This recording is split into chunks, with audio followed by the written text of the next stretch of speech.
Okay. أعوذ بالله من الشيطان الرجيم. بسم الله الرحمن الرحيم. الحمد لله رب العالمين، والصلاة والسلام على أشرف الأنبياء المرسلين وعلى آله وصحبه أجمعين. سبحانك لا علم لنا إلا ما علمتنا إنك أنت العليم الحكيم. رب اشرح لنا صدورنا ويسر لنا أمورنا واحلل عقدة من ألسنتنا يفقه أقوالنا. اللهم اجعل القرآن العظيم ربيع قلوبنا ونور صدورنا وجلاء أحزاننا وذهاب همومنا، وارزقنا تلاوته آناء الليل وأطراف النهار، واجعل حجة لنا يا رب العالمين. Alhamdulillah dan syukur kepada Allah Subhanahu Wa Taala, pada malam ini kita dapat bersama lagi dalam perjalanan kita untuk merenungi surah-surah Juzul Amma, yang mana pada minggu lepas kita telah mulakan siri kelas kita ini dengan dua perkara, iaitu yang pertama ialah pengenalan juzuk 30, iaitu kita melihat secara keseluruhannya apakah tema-tema yang mengikat keseluruhan surah ini dan juga apakah topik-topik utama yang disentuh oleh juzuk ini. Kemudian kita juga telah merenungi secara ringkas surah An-Naba, dan surah An-Naba ialah surah pertama yang berada dalam juzuk yang ke-30, dan berdasarkan nama surah An-Naba inilah juzuk Amma ini dinamakan. Sebab pada permulaan pada permulaan surah An-Naba kita mulakan dengan membaca apa? Amma yatasaalun kan? Amma yatasaalun. Daripada kalimah amma itulah yang menjadi nama kepada juzuk ini. Dan dalam juzuk ini ada 37 atau 38 surah kan? 37 surah. 37 surah, dan kita baru selesai surah yang pertama dan kita akan masuk ke surah yang kedua, insya-Allah. Untuk siapa yang terlepas siri yang lepas ataupun kelas yang lepas, boleh dengar di YouTube saya. Saya ada kongsikan link di grup juga, ataupun boleh search saja nama saya di YouTube untuk dengar rakaman kelas tersebut.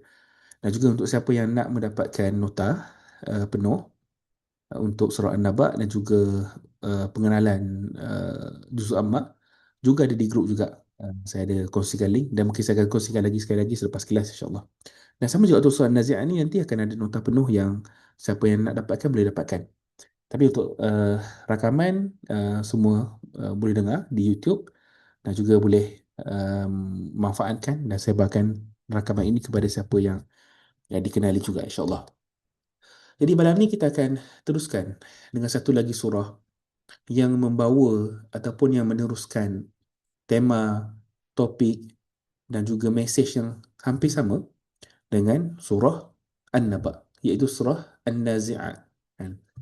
A'udzubillahi minasyaitonir rajim. Bismillahirrahmanirrahim. وَالنَّازِعَاتِ غَرْقًا وَالنَّاشِطَاتِ نَشْطًا وَالسَّابِحَاتِ سَبْحًا فَالسَّابِقَاتِ سَبْقًا فَالْمُدَبِّرَاتِ أَمْرًا. Jadi inilah permulaan surah An-Nazi'at. Yang mana surah An-Nazi'at, seperti mana surah An-Naba juga, menekankan tentang kepastian ataupun keyakinan akan berlakunya hari akhirat. Yang mana surah An-Naba kita lihat bagaimana Allah bersumpah ataupun Allah menunjukkan, bukan bersumpah, sumpah dalam surah An-Nazi'at kan, di mana Allah menjelaskan tanda-tanda kekuasaannya yang membuktikan kalaulah Allah mampu untuk mencipta dunia ini dengan penuh kesempurnaan, penuh dengan keajaiban, apatah lagi Allah mampu juga untuk menghidupkan manusia daripada tulang belulang. Dan surah An-Nazi'at ni meneruskan tema yang sama, cuma dengan cara yang berbeza. Kita akan dapat lihat nanti dalam surah An-Nazi'at Allah mulakan dengan sumpah. Sumpah dengan 5 perkara. Dan inilah surah pertama dalam juzuk Amma yang bermula dengan sumpah. Dan Allah bersumpah dengan makhluk untuk kita memberikan perhatian terhadap perkara itu, dan juga Allah untuk menunjukkan keagungan penciptaannya. Dan sumpah itu akan dihubungkan ataupun akan dikaitkan dengan hari akhirat. Jadi dalam bahasa Arab ni ada satu uslub ataupun gaya dipanggil sebagai gaya sumpah kan, sumpah. Al-Qasam dipanggil kan, Al-Qasam iaitu sumpah, ataupun Al-Yamin iaitu sumpah.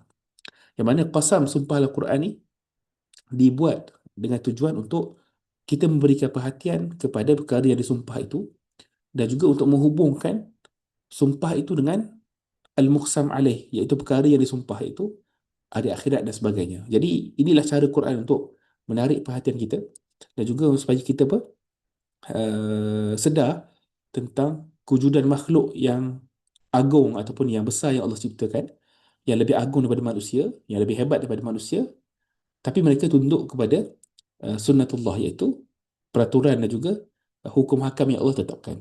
Okay. Jadi malam ni kita akan melihat secara ringkasnya, harapnya ringkas lah, tengok nota ni panjang juga dalam 60 muka surat. Bisa kita cuba untuk memastikan kelas ni dalam, orang kata apa, dalam kemampuan untuk kita memahami dan juga mengikuti secara lancar kan. Sebab satu lagi perkara yang kita kena tahu juga ialah ilmu ataupun maklumat tentang Al-Quran ni tidak akan pernah berpenghujung kan. Sama ada yang pernah ditulis oleh para ulama ataupun yang akan ditemui oleh generasi-generasi yang akan datang. Kalau kita tengok dalam dunia keilmuan Islam, dalam kita sebut sebagai Maktabat Islamiyah, iaitu perpustakaan Islam, bahagian yang paling banyak karya ataupun karangan oleh para ulama ialah yang berkaitan dengan Al-Quran. Dari sudut tafsirnya, dari sudut ulum ataupun ilmu-ilmu yang berkaitan dengan Quran, tajwid, berkenaan dengan usul tafsir, berkenaan dengan kaedah-kaedah tadabbur, dan juga tafsir itu sendirilah bahan yang sangat besar dan sangat banyak.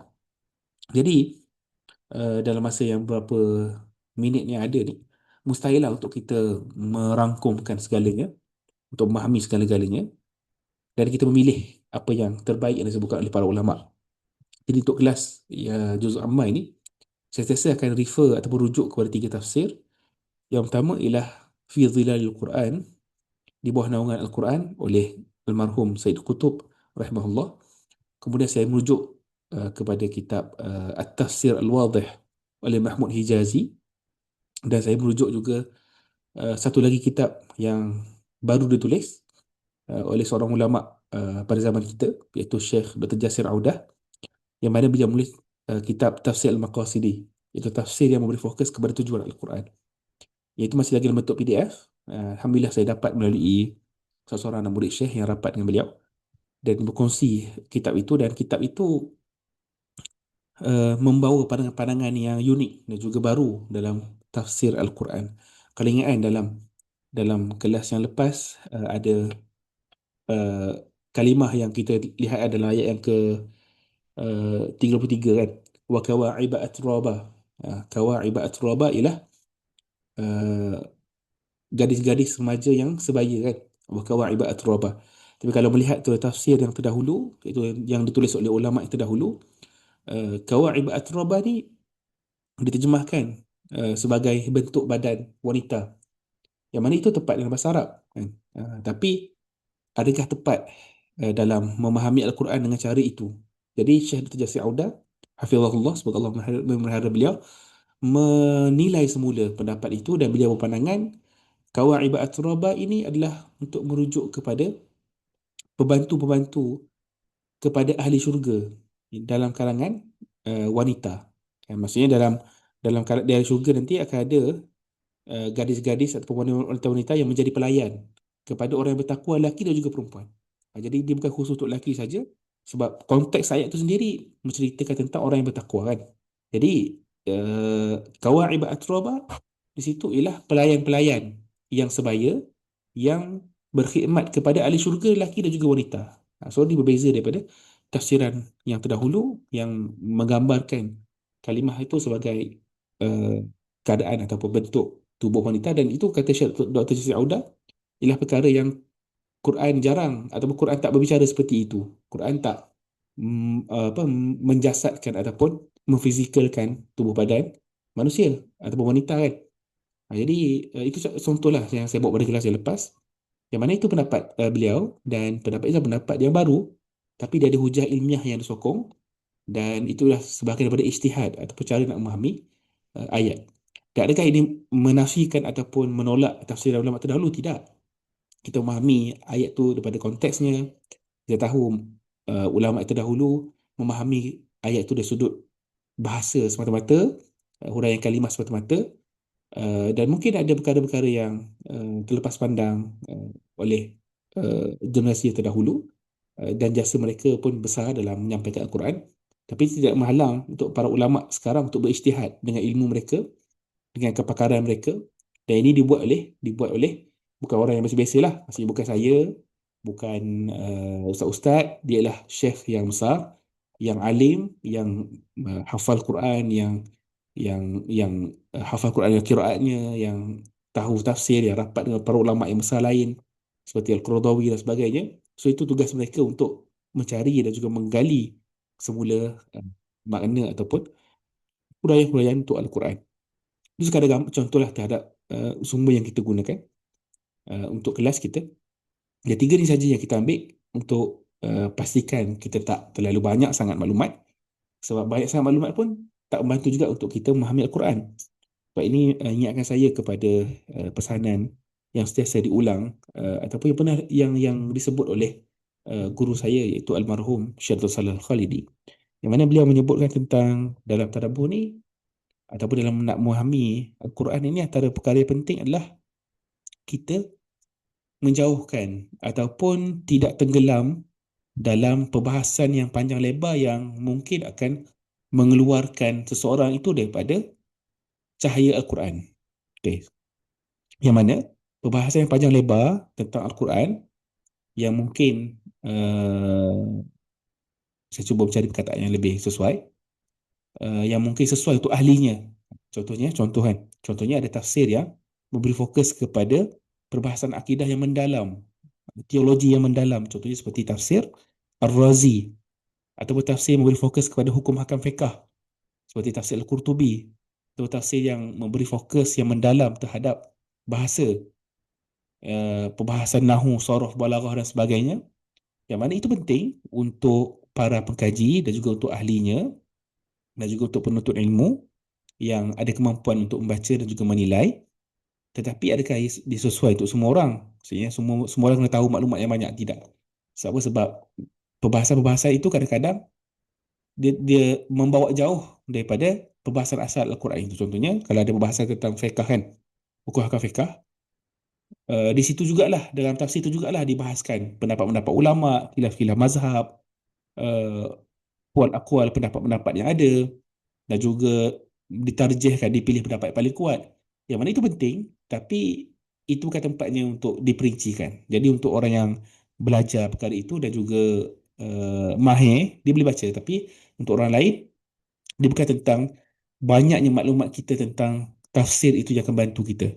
Kadang-kadang terlalu banyak information pun, terlalu banyak maklumat ataupun uh, orang kata apa, terlalu banyak poin sangat pun, itu kadang boleh menyebabkan kita melirik jauh daripada maksud asal ayat itu. Jadi kita akan cuba dalam kelas ni untuk stay true ataupun mengikut flow ayat tu, satu ayat yang lain, dan kita cuba sedaya upaya untuk tidak memanjangkan sangat bahasannya, dan cuba untuk melihat Al-Quran itu seperti mana kita baca kan. Kita baca Quran ni sebagai bacaan yang lancar, yang laju, yang berkesinambungan satu ayat lain. Sepatutnya seperti itu jugalah tadabbur kita, insya-Allah.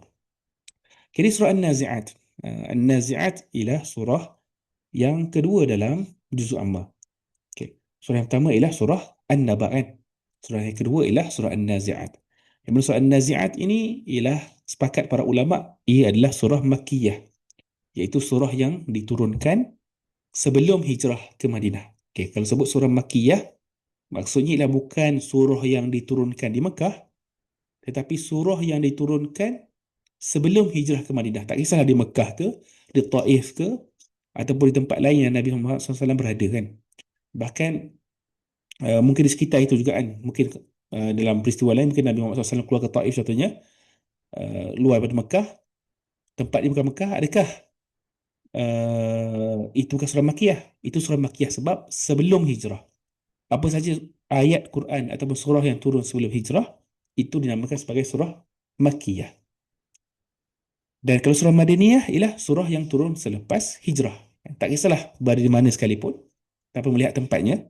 Kalau turun saja selepas selepas hijrah, walaupun Nabi Muhammad SAW dah kembali semula ke Mekah pada peristiwa pembukaan Mekah, itu tetap dikira sebagai surah Madaniyah.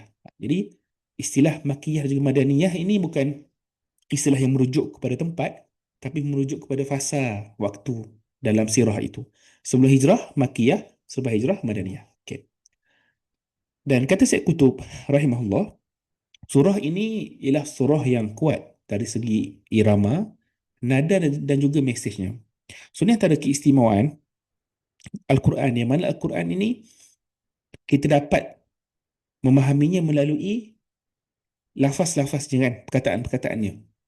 Dan Al-Quran juga menyampaikan maknanya melalui irama ataupun nada surah itu dibaca. Kalau kita lihat dalam juzuk Amma, kita akan dapati yang banyak ayat dalam juzuk Amma ini ialah ayat yang pendek-pendek kan. Yang pendek-pendek. Wan nazi'ati gharqa, wan nasyitati nashta. Yang mana itu membentuk irama dia, membentuk nadanya dan membentuk mesejnya, yang sama juga menggambarkan apa yang nak disampaikan itu. Nanti kita akan tengok bagaimana pendeknya ayat ni sebenarnya nak mengetuk ataupun nak menyedarkan kita tentang kelalaian manusia ataupun nak mengulang-ulang hakikat yang selalu manusia lupa. Ha. So itu antara hikmahnya. Dan dalam surah An-Naba dan juga surah An-Nazi'at, ayat-ayat semua pendek-pendek kan. Ha. Surah An-Nazi'at, 5 ayat pertama ialah ayat yang pendek. Okay. Jadi apa tujuan utama surah ini? Surah ini nak capai apa? Apa perkara yang menjadi asas ataupun kita kata apa, tema yang menghubungkan keseluruhan surah ini. Okay. Kata uh, Asy-Syeikh Dr. Jasir Audah hafizahullah, semoga Allah memelihara beliau, yang mana saya lupa nak cerita tentang tafsir Al-Maqasidi beliau ni, yang mana beliau menulis tafsir Maqasidi ini selama hampir 7 tahun. 7 tahun menulis, dan beliau berada dalam fasa uzlah, iaitu tinggalkan semua perkara lain. Beliau hanya fokus kepada Al-Quran saja selama 7 tahun. Dan itulah hasilnya yang kita dapat manfaat daripada beliau untuk kelas ni. Yang mana beliau selama 7 tahun, beliau tak buat perkara lain, tak menulis perkara lain, melainkan tafsir saja. So, beliau sekarang berada di Malaysia, tinggal di Malaysia, mengajar di ISTAT, UIA. 7 tahun, beliau tak berceramah sangat, beliau tak jumpa orang sangat. Saya sekali beliau jadi khatib Jumaat juga di masjid ISTAT kan. Tapi beliau memberi fokus pada Quran selama 7 tahun untuk menghasilkan penulisan ini. Jadi beliau merenungi ayat-ayatnya dan beliau mencari apa tujuan, apa perkara yang nak disampaikan oleh surah ini. Okay. Kata beliau, hafizahullah, maqasid ataupun tujuan surah ini adalah untuk memberikan amaran, idzaru man indahu isti'dadun li khasyatillah, untuk memberi amaran kepada mereka yang bersedia, kepada mereka yang ada persediaan untuk takut kepada Allah Subhanahu Wa Taala. Okay, ini adalah satu tema yang mengikat keseluruhan surah ini, yang mana Allah nak berikan peringatan kepada siapa? Kepada orang yang ada persediaan untuk takut kepada Allah Subhanahu Wa Taala. Dan kita akan nampak dan lihat dalam surah ni apabila kita masuk ke dalam kisah Nabi Musa dan juga Fir'aun, bagaimana Nabi Musa diperintahkan untuk berdakwah kepada Fir'aun. Dan kita nampak kan, bagaimana Fir'aun ni dia tidak ada persediaan pun untuk rasa takut kepada Allah. Dia sendiri ialah orang yang mana menutup jalan-jalan kepada pengajaran itu sampai kepada dia, ataupun dakwah itu sampai kepada dia. Walaupun Nabi Musa dah berkata ataupun mengucapkan kata-kata yang lembut kan, supaya dia bertakwa, supaya dia takut kepada Allah, dan tunjukkan juga bukti-bukti yang besar, yang agung, iaitu mukjizat-mukjizat, tapi tetap dia tidak ada persediaan untuk menerima kebenaran itu. Jadi inzar ataupun amaran ni bermanfaat kepada siapa? Bermanfaat kepada orang yang dia ada persediaan untuk menerima. Dia membuka hati dia sendiri untuk menerima peringatan daripada Allah Subhanahu Wa Taala. Dan ini juga menjadi rujukan terhadap Nabi Muhammad SAW, yang mana baginda. Jadi bila kita baca surah Makkiyah ni, kita kena sentiasa hadirkan suasana ataupun keadaan hidup baginda ketika di Mekah. Yang mana baginda berusaha dengan sangat gigih untuk berdakwah kepada pemimpin-pemimpin Mekah, tapi mereka ni tidak ada isti'dad li khasyatillah. Mereka ni tidak ada persediaan pun untuk takut kepada Allah Subhanahu Wa Taala. Pemimpin-pemimpin macam Al-Walid bin Mughirah kan, Abu Lahab kan, Abu Jahal dan juga pemuka-pemuka Quraisy yang lain, mereka ialah orang yang tidak ada persediaan untuk takut kepada Allah Subhanahu Wa Taala. Walaupun Nabi SAW hidup dalam kalangan mereka, sampai ke Quran yang menjadi mukjizat sehingga ke akhir zaman, mereka tidak takut juga kepada Allah Subhanahu Wa Taala.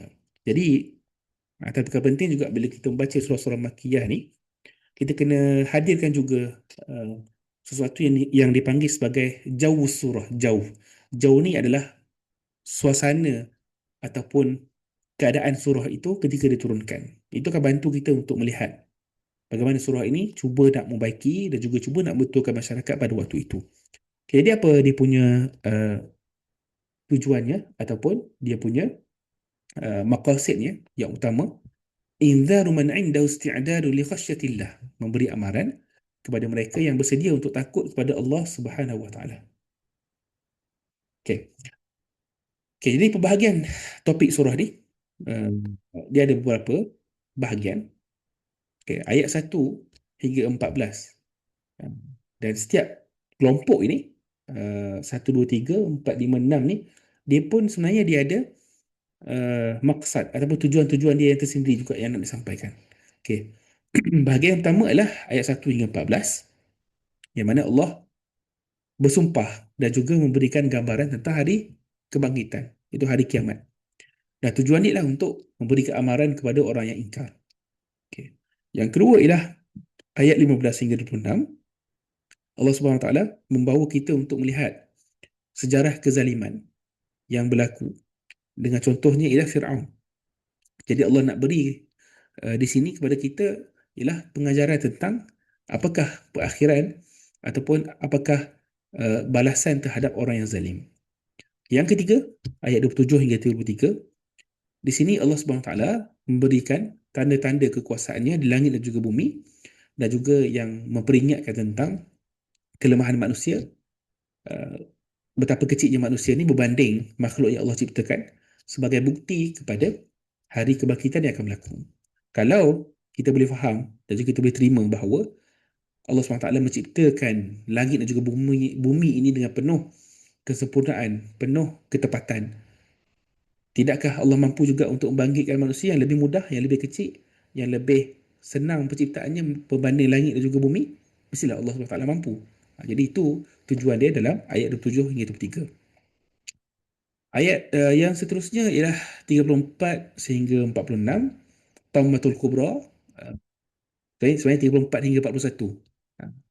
Yang mana 34 hingga 41 ialah Allah membawa kita untuk melihat apakah Tammatul Kubra, iaitu malapetaka yang besar, yang mana manusia pada hari akhirat akan berhadapan dengan Tammatul Kubra, yang mana mereka mula ingat perbuatan-perbuatan mereka di dunia dulu, dan mereka menyesal apabila melihat neraka di hadapan mata mereka, dan Allah menjelaskan pemisahan yang mutlak kan? Pemisahan yang jelas terhadap orang yang tagha, iaitu orang yang melampaui batas, dan juga orang yang beriman kan? Orang yang mana beriman dan juga dia takut daripada melanggar perintah Allah Subhanahu Wa Taala. Kemudian bahagian yang terakhir ialah persoalan tentang hari kiamat dan juga penutupnya, dan ada juga berkenaan dengan relativiti masa, yang mana di hari akhirat ni apabila manusia melihat hakikat kehidupan sebenar di hari akhirat, pada waktu itu terasa kecil sangat, terasa betapa singkat sangat kehidupan dunia ni, seolah-olah hanyalah seperti mana asyiyah atau duha, iaitu malam ataupun sekejap pada waktu duha sahaja. Bayangkan hidup yang selama beberapa tahun yang menyebabkan manusia saling berperang, saling berebut antara satu sama lain, yang menyebabkan manusia memilih untuk mengorbankan akhirat demi dunia. Bila melihat kepada apa yang berlaku dari akhirat, at-tammah al-kubra, dan juga pemisahan yang berlaku pada hari itu, semua akan sedar bahawa kehidupan dunia dulu hanyalah seperti mana lalui waktu duha yang sekejap sahaja ataupun pada waktu malam yang sementara kan. Jadi itu hakikat yang akan disedari pada hari akhirat. Dan sebenarnya saya sebutkan pada kelas yang lepas, penghujung surah akan sentiasa kembali semula kepada permulaan surah kan. Bahagian pertama ayat 1 hingga 14 tu, Allah cerita tentang hari kebangkitan, hari akhirat. Penutup juga ialah tentang hari akhirat kan. Jadi sebenarnya dia membentuk satu lingkaran yang sentiasa kembali kepada permulaan. Penutup surah akan sentiasa berkait dengan permulaan surah dan juga akan berkait juga dengan permulaan surah yang akan datang. Nanti kita akan tengok apa kaitan antara surah An-Nazi'at dan juga surah Abasa kan. Ada kaitan dia, penghujung dia dan juga topik dia, apa kaitan dia dengan surah Abasa yang datang selepas itu. Okay. So ni gambaran secara umumnya apa yang ada dalam surah An-Nazi'at, yang mana tujuan dia adalah untuk memberikan peringatan ataupun amaran kepada orang yang bersedia untuk takut kepada Allah Subhanahu Wa Taala. Ada isti'dad. Isti'dad di sini adalah kemampuan ataupun kesediaan dia untuk membuka hati dia untuk mendengar dan juga menerima hujah. Dan bawalah bukti sebanyak mana pun, kalau manusia itu sendiri menutup hati dia, tak mahu mendengar, tak mahu berfikir, tak mahu merenung, tetaplah peringatan itu tidak akan berikan manfaat kepada mereka. So ini gambaran umum surah ni ada apa. So kita akan tengok satu persatu. Harapnya sempatlah dalam masa yang singkat ni, mungkin tak dapat sentuh secara detail semua, at least kita dapat sentuh keseluruhannya kan. Dia kata Syed Qutb rahimahullah, surah An-Nazi'at ni juga adalah contoh kepada bagaimana surah Juz'u Amma ini menghidupkan perasaan dan juga hati manusia tentang hakikat akhirat. Yang mana surah ini datang dengan ayatnya yang pendek-pendek untuk hidupkan hati manusia ni dengan hakikat sebenar hari akhirat, dengan kebesaran dan juga dengan menunjukkan kesungguhan kerana itu akan berlaku. Dan kata Syed Qutb rahimahullah, ni ayat dia yang sangat indah, dia kata apa? Surah ini adalah satu sentuhan. Satu sentuhan. Sentuhan demi sentuhan. Irama demi irama supaya hati ini benar-benar terjaga. Berulang-ulang kalimah-kalimah dalam ayat ni dengan kata apa, qafiyah. Qafiyah ni adalah bentuk ayat ni. Diberikan irama kepada ayat ni. Tujuan ni adalah untuk menyentuh hati manusia supaya sedar tentang hakikat hari akhirat yang mereka akan hadapi nanti. Yang mana semua ni membawa kepada apa? Kepada suasana yang penuh kegerungan, tahwil dan juga takbir, iaitu membesarkan Allah Subhanahu Wa Taala. Jadi ini yang surah ni cuba bawa dan sampaikan kepada kita. Dan bila kita baca lepas ni sebelum tidur, cuba baca surah An-Nazi'at ni,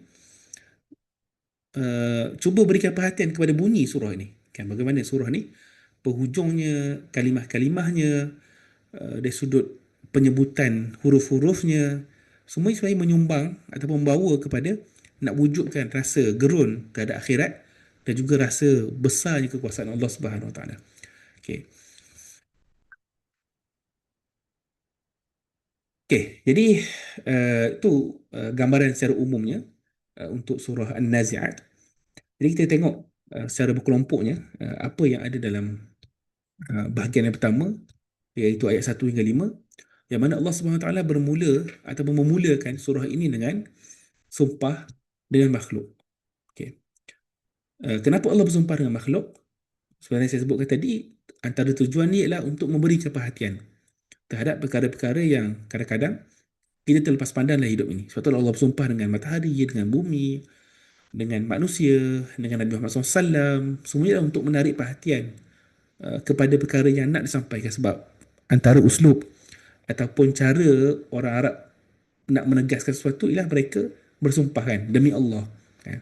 Itu kalau untuk orang yang beriman lah. Kalau orang yang tak beriman, Arab jahiliah dulu, mereka bersumpah dengan berhala mereka kan, demi Al-Lat wal Uzza contohnya, demi berhala Lat dan juga Uzza. Tujuan dia supaya menarik perhatian orang supaya dengar. Jadi kenapa Allah mulakan dengan sumpah dengan makhluk di sini? Supaya kita tarikkan perhatian kita, berikan fokus kita kepada apa yang kepada apa yang disampaikan di sini. Firman Allah Subhanahu Wa Taala, Bismillahirrahmanirrahim, wan nazi'ati gharqa, demi pencabut-pencabut dengan keras.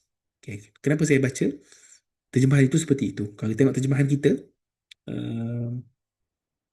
Saya terjemahan tafsir kalau Abdullah Basmah dia kata terjemah malaikat kan. Demi malaikat yang mencabut nyawa dengan keras kan. Okey, jadi ayat yang pertama ini wan nazi'ati gharqa. Permulaan ayat ni sebenarnya memberikan kita sebenarnya makna yang tidak jelas pun. Apakah yang dimaksudkan dengan pencabut-pencabut dengan keras itu? Wan nazi'ati gharqa, yang mencabut dengan keras. Sebab apa? Sebab kata almarhum Syed Qutb, pembukaan surah ini memang sengaja untuk memberikan ketidakjelasan makna itu. Supaya apa? Supaya menimbulkan rasa takut dan juga rasa waspada ke dalam hati. Okay. Kalau Allah SWT bersumpah dengan sesuatu yang kita tahu, itu berbeza dengan dia bersumpah dengan sesuatu yang kita tak jelas maksud sebenarnya apa. Okay, jelas Jadi dalam ayat ni, wan nazi'ati gharqa, wan nasyitati nashta, was-sabihati sabha, was-sabihati sabha, fas-sabiqati sabqa, fal-mudabbirati amra. Kelima-lima ni lah sumpah terhadap sesuatu yang umum sebenarnya. Dia bukan semata-mata malaikat. Ia sebenarnya boleh jadi malaikat, boleh jadi bintang, dan boleh jadi segala makhluk yang bersifat dengan sifat yang ini. Jadi bila Quran menggunakan uslub ini adalah caranya untuk memberikan rasa gerun dan juga rasa berwaspada kan. Apa yang mencabut dengan keras, apa yang mengambil dengan mudah, apa yang meluncur dengan bebas, apa yang berlumba dalam mendahului ketaatan, apa yang mentadbir urusan dengan sempurna. Dan kalau tengok pendapat-pendapat para ulama untuk makna 5 ayat ini, uh, wan nazi'ati gharqa, wan nasyitati nashta, was-sabihati sabha, fas-sabiqati sabqa, fal mudabbirati amra, dia akan banyak pendapat-pendapatnya yang menafsirkan makna ini. Tapi pendapat yang dipilih oleh almarhum Syed Qutb dan juga Syekh Jasir Auda, um, ini adalah cara Al-Quran untuk membina rasa gerun itu. Jadi boleh jadi maksudnya malaikat boleh jadi juga, boleh jadi um, makhluk-makhluk yang lain pun boleh juga, boleh jadi bintang boleh juga. Jadi cara kita memahaminya, okay, kita akan tengok dengan lebih mendalam kan. Okay. Jadi Syed Qutb rahimahullah tafsir beliau memilih untuk tidak menentukan satu makna sahaja terhadap kalimah-kalimah ini. Sebab apa? Sebab tujuan dia adalah untuk menggegarkan perasaan. Okay, ini permulaan ni adalah untuk menggegarkan perasaan kita. Hizzatun fil his, iaitu menggegarkan rasa kita. Yang mana akan membangkitkan kewaspadaan dan juga rasa bersedia untuk menerima sesuatu yang besar dan juga mengerikan. Sebab apa? Sebab selepas sumpah ini, ayat 1 hingga 5 ni, Allah terus masuk bercerita tentang hari akhirat. Di mana hari akhirat ialah hari yang besar, hari yang sangat agung, hari yang sangat menggerunkan untuk orang yang tidak beriman. Jadi sebagai persediaannya untuk menghadapi maklumat yang akan datang berkenaan hari akhirat pada ayat yang ke-6 ke atas, jadi sumpah pada ayat ni dimulakan dengan sesuatu yang besar juga, sesuatu yang tidak ditentukan maknanya apa sebenarnya. Jadi sebutkan tadi apa, wan nazi'ati naz'a, malaikat. Boleh jadi juga ada ulama yang mentafsirkan itulah bintang, yang mana bintang yang bergerak dalam orbit, yang berpindah daripada kedudukan ke kedudukan. So banyak pendapat yang memperincikan makna setiap nama ini. Okay.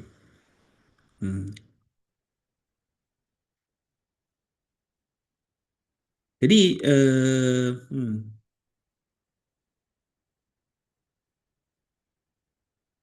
okay, itu disebutkan juga dalam tafsir an-nazi'at wan nazi'ati gharqa, boleh jadilah bintang, yang mana kenapa bintang itu digambarkan dengan sifat cabutan yang keras dan juga menyeluruh, yang mana bintang dalam peredarannya sentiasa bersungguh-sungguh dalam beredar, dalam berpusing dalam orbitnya, dan itu menunjukkan kepada kepatuhan bintang kepada Allah Subhanahu Wa Taala.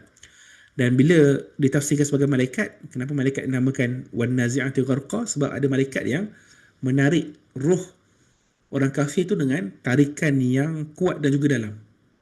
Jadi kalimah gharqa di sini menunjukkan berlebihan dan juga bersungguh-sungguh. Dan sama ada malaikat atau bintang, itu adalah perkara yang Al-Quran tak jelaskan kepada kita kan. Boleh jadi apa saja makhluk yang bersifat dengan sifat ini. Okay, jelas kat sini Okay. Okay, Alhamdulillah. Okay, jelas. Okay.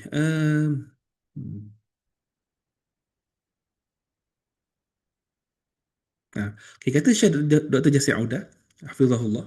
Beliau kata apa? Beliau kata kalau Allah nak tentukan satu makna saja untuk kalimah-kalimah ni semua, ya, kalau Allah nak tentukan satu makna saja, pasti Allah akan buat. Allah akan jelaskan terus kan. Apa yang dimaksudkan dengan nazi'at? Apa yang dimaksudkan dengan nasyitat? Apa yang dimaksudkan dengan sabihat? Apa yang dimaksudkan dengan sabiqat? Apa yang dimaksudkan dengan mudabbirat? Kan? Kalau Allah nak jelaskan maksud secara jelas, Allah boleh buat. Tapi bila Allah tak menjelaskan maknanya, maksudnya maksud kalimah itu ialah untuk semua konteks yang Allah ciptakan kan. Makhluk apa? Makhluk yang bergerak dengan lancar, makhluk yang terbang dengan bebas, makhluk yang berlumba-lumba sama lain, makhluk yang mana Allah berikan tanggungjawab atau tugas kepadanya untuk mentadbir macam malaikat kan. Mana Allah berikan malaikat tugas untuk mentadbir mengikut perintah Allah Subhanahu Wa Taala, ataupun bintang-bintang yang mana uh, perubahan terhadap alam ini berlaku kerana pergerakan bintang atau pergerakan planet kan. Jadi boleh saja maksud apa sahaja dan juga apa sahaja konteks makhluk. Jadi di sini meluaskan makna tu, tak khusus pada malaikat saja, tak khusus kepada bintang saja, apa saja makhluk yang bersifat dengan 5 sifat ini kan. Okay. So itu Allah bersumpah dengan 5 perkara ini. Okay, saya rasa jelas setakat tu insya-Allah. Okay. Hmm.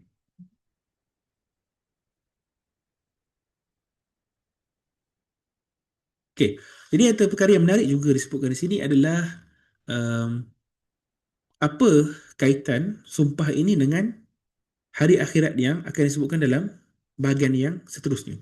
Okay, kata Syekh Dr. Jasir Audah dan tafsir beliau, kalimah An-Nazi'at dan juga kalimah An-Nashitat ini sesuai dengan sifat hari akhirat. Yang mana hari akhirat akan datang untuk mencabut ataupun untuk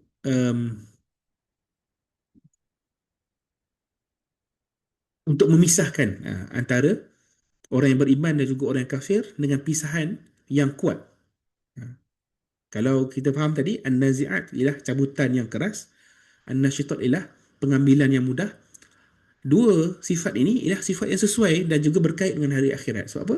Sebab hari akhirat sifat dia juga ialah mengalihkan ataupun memisahkan dengan keras orang kafir daripada orang yang beriman, dan juga mengambil dengan mudah orang yang beriman daripada berada dalam kalangan orang kafir. Sebab apa? Sebab bila kita dibangkitkan, orang kafir juga beriman, masing-masing akan terpisahkan. Jadi pemisahan yang keras yang dibuat terhadap orang kafir dan juga pemisahan yang lembut yang dibuat kepada orang yang beriman sesuai dengan makna An-Nazi'at dan juga An-Nashitat. Nampak tak kaitan dia? Sebab ayat yang ke-6 nanti kita akan tengok itu adalah bercerita tentang hari akhirat. Jadi bila kita faham macam ni, kita akan nampak rupanya sumpah yang ada dalam Quran ni sebenarnya dia bukanlah perkara yang terpisah daripada topik ataupun bahagian yang lain dalam surah itu. Dia ada kaitan dengan perkara yang disumpahkan itu. Kan? Kalau sebenarnya kita baca Quran, mungkin bila selesai ayat yang kelima ni, okay, selesai sumpah itu, kita terus masuk kepada uh, peristiwa hari akhirat kan. Yauma tarjufur rajifah tatba'uha radifah. Tapi apa hubung kait dia? Apa hubung kait antara sumpah dengan makhluk ini dan juga hari akhirat? Kaitan dia sebenarnya saya sebutkan tadi, seperti mana An-Nazi'at dan juga An-Nashitat ialah cabutan yang keras dan juga cabutan yang lembut, pengambilan yang lembut. Begitu juga itu adalah sifat hari akhirat, yang mana hari akhirat akan memisahkan sesuatu daripada sesuatu yang lain, sama ada secara keras ataupun secara mudah. Dan semua itu berlaku dalam ilmu Allah Subhanahu Wa Taala. Okay. Wasabihati sabha maksudnya adalah sama ada malaikat yang terbang antara langit dan juga bumi, ataupun bintang-bintang yang mengorbit alam semesta ini. Mana-mana maksud sekalipun, itu adalah contoh yang diberikan, tapi dia merangkumi semua makhluk yang terbang dan juga makhluk yang bergerak ataupun yang meluncur bebas dan juga menaik. Okay. Fasabiqati sabqa, yang berlumba antara satu sama lain. Di sini juga Sebenarnya saya sebutkan tadi boleh jadi bintang yang saling berlumba-lumba bergerak antara satu sama lain, ataupun malaikat yang saling berlumba dalam kebaikan antara satu sama lain juga. Jadi kemungkinannya terbuka luas, sama ada malaikat ataupun bintang atau makhluk lain yang saling berlumba kan. Dan seterusnya, fal mudabbirati amrah kan, yang mentadbir ataupun yang mengatur dengan satu peraturan.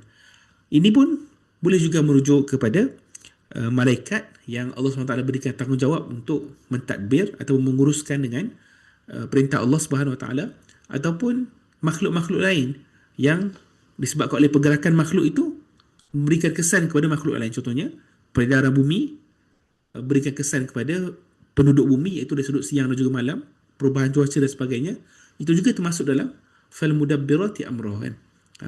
Sama ada itu adalah malaikat ataupun makhluk-makhluk yang lain, semuanya masuk dalam sumpah ini. Okay. Okay. Kemudian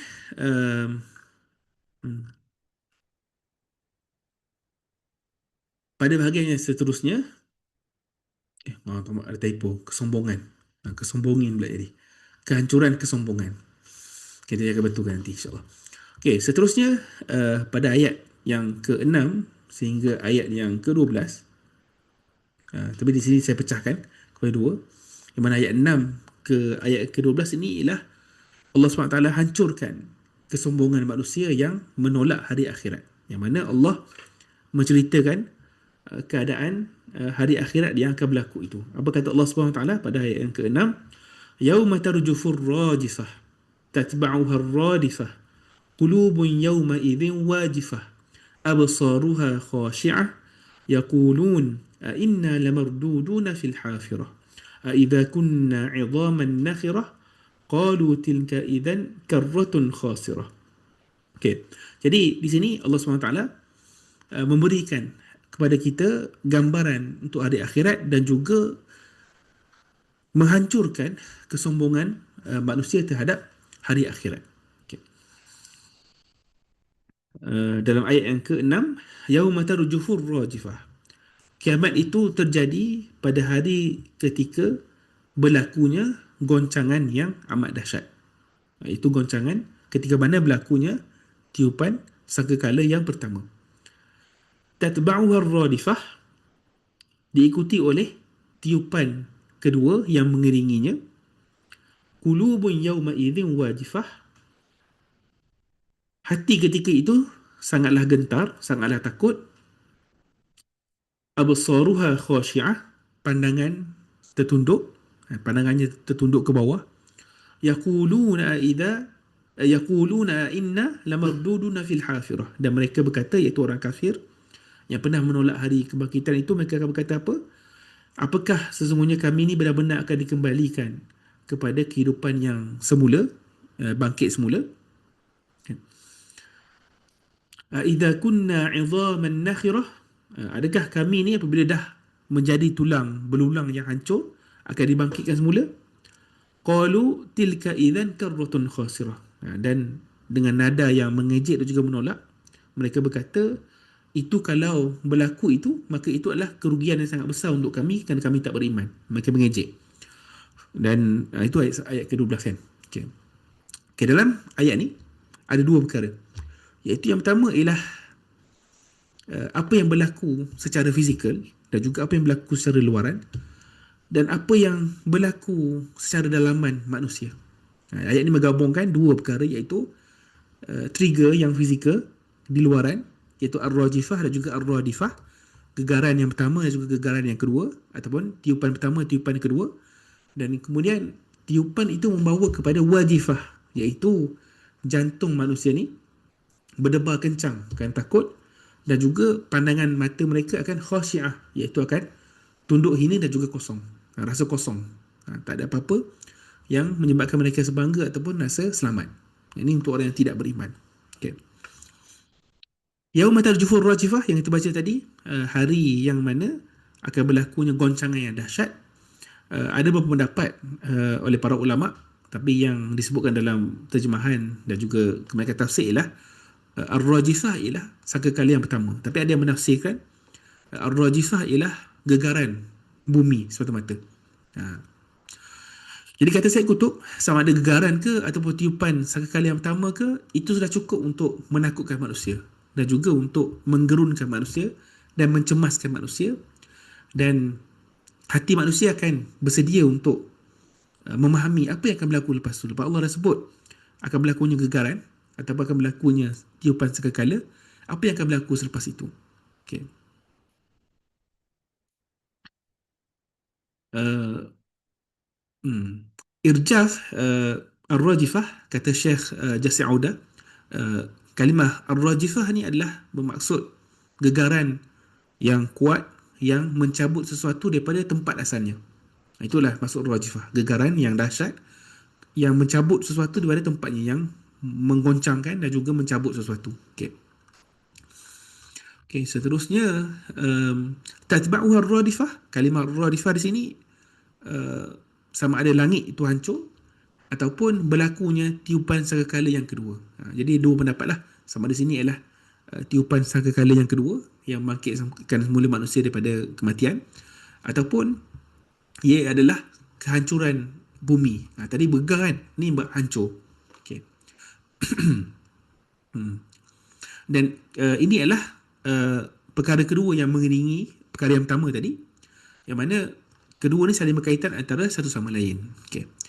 Dan apa yang berlaku pada waktu itu? Qulubun yawma idzin wajifah. Pada hari itu hati akan sangat gentar. Wajifah, sangat berbab, sangat takut. Syadidatul ittirab, sangat resah, sangat gelisah, dan juga penuh dengan kehinaan. Rasa hina disebabkan menolak hari akhirat dulu. Dan bagaimana Quran gambarkan pada kita pada ayat ni, bagaimana terhimpunnya dua ketakutan. Yang pertama ialah ketakutan daripada kehancuran dunia. Yang kedua ialah ketakutan apabila sedar bahawa itu adalah hari yang tidak akan selamat lagi orang yang menolak hari kebangkitan. Jadi di sini digabungkan dua kegerunan. Kegerunan pertama luaran, lihat dunia ni hancur. Yang kedua ialah kegerunan yang datang dari dalam. Apabila manusia sedar pada waktu itu siapa yang tolak kebenaran akhirat, mereka tidak akan dapat sebarang keselamatan. Jadi ini yang digambarkan kepada kita pada ayat yang ni. Qulubun yawma idzin wajifahan. Maknanya hati kita ni pada waktu itu berada dalam keadaan yang sangat takut. Dan ni khusus untuk orang kafir lah, yang tak beriman. Sebab apa? Sebab orang yang beriman, la khaufun alaihim wa lahum yahzanun. Orang yang beriman di akhirat, semoga Allah jadikan kita dalam kalangan mereka. Mereka ni orang yang tidak ada rasa takut dan juga mereka tak sedih menghadapi hari akhirat. Jadi qulubun yawma idzin wajifah, ini merujuk kepada orang yang tidak beriman kepada hari akhirat. Okey.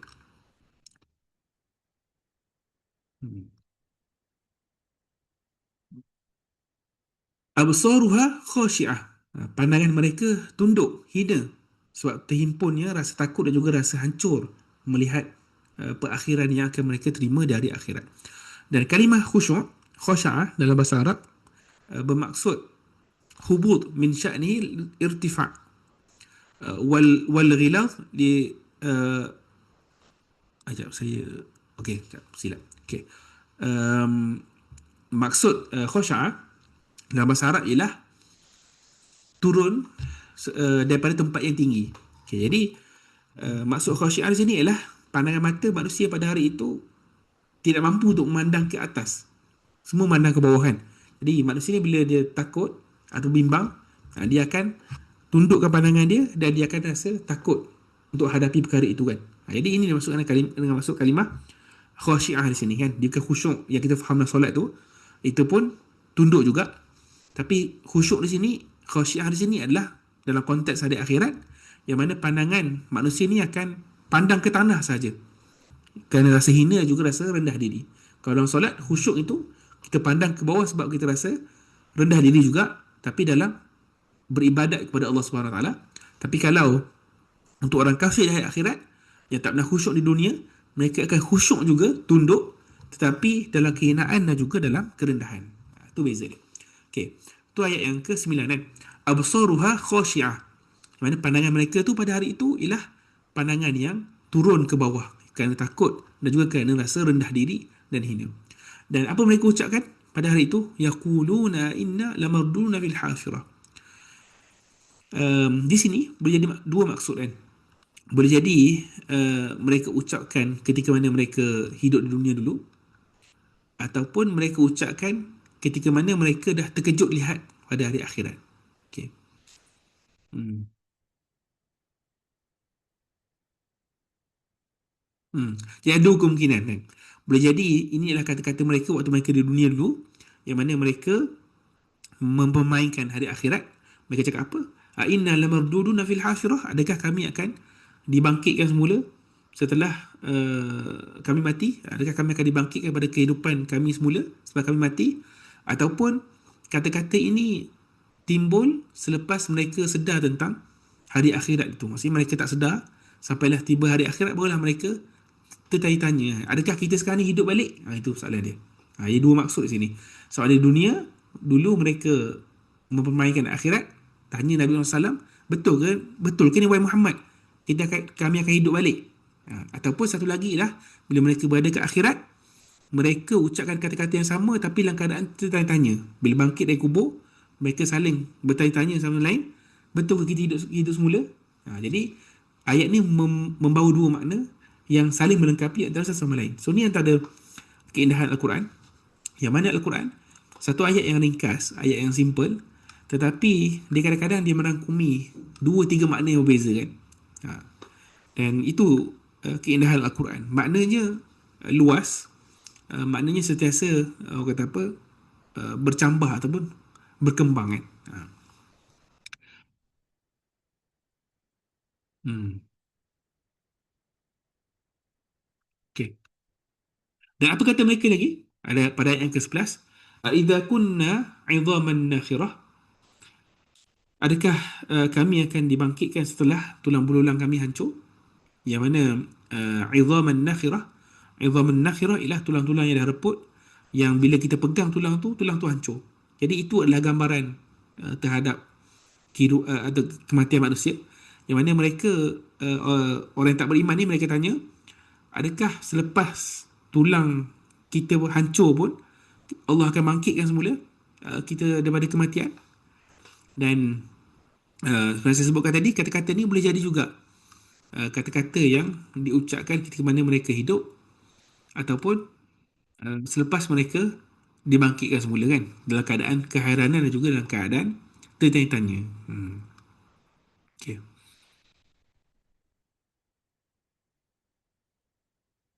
Okay. Dan apa kata mereka lagi? Qalu tilka idzan karratun khasirah. Mereka kata apa? Itulah satu kerugian yang sangat besar kan. Ha. Jadi kata-kata ni sama juga terjadi di dunia. Kalau di dunia mereka sebut dalam keadaan menganjing, dalam keadaan membeli, dalam keadaan mengejek. Bila Nabi Muhammad SAW cerita tentang hari akhirat, mereka cakap apa? Kalau berlaku hari akhirat tu, maksudnya kami ni rugilah sebab kami tak beriman. Itu yang pertama. Kalau mereka ucap di hari akhirat, maksudnya adalah bila mereka dah lihat betapa besarnya uh, hari akhirat tu yang berlaku, mereka rasa rugi sebab mereka tak beriman. Itulah saatnya yang mana kita rasa, ataupun itulah saatnya yang mana kita akan kerugian.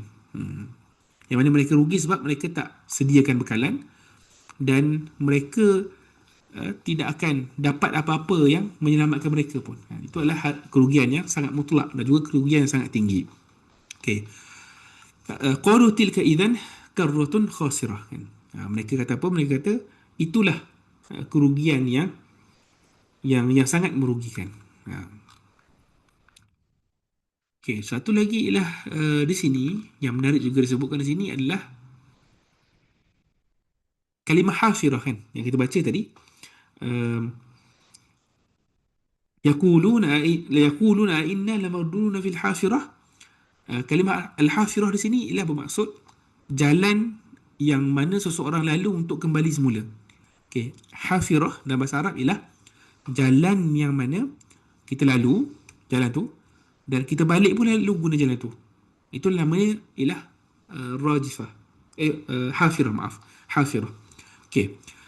Uh, yang mana contoh mudah lah kan, kalau kita berjalan di padang pasir kan, kita jalan dan tapak kaki kita tinggalkan kesan.